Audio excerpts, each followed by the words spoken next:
ఇక బులెటిన్ లో breaking news చూస్తున్నాం. తిరుమల శ్రీవారి లడ్డు ప్రసాదం తయారీకి ఉపయోగించే నెయ్యిలో జంతు కొవ్వు కలిసిందన్న నేపథ్యంలో గత 3 రోజులుగా సిట్ సభ్యులు తిరుపతిలో మకాం వేసి ముమ్మరంగా దర్యాప్తు కొనసాగించారు.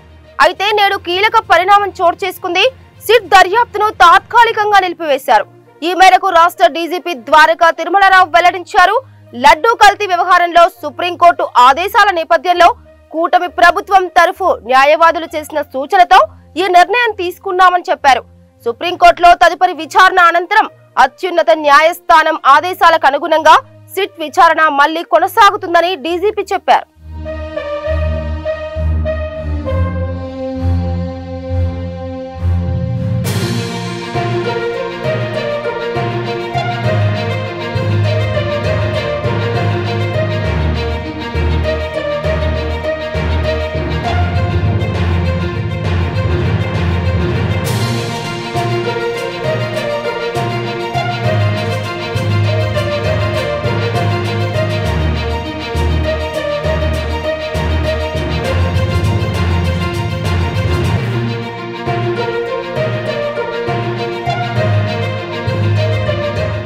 ఇక బులెటిన్ లో బ్రేకింగ్ న్యూస్ చూస్తున్నాం. తిరుమల శ్రీవారి లడ్డు ప్రసాదం తయారీకి ఉపయోగించే నెయ్యిలో జంతు కొవ్వు కలిసిందన్న నేపథ్యంలో గత 3 రోజులుగా సిట్ సభ్యులు తిరుపతిలో మకాం వేసి ముమ్మరంగా దర్యాప్తు కొనసాగించారు.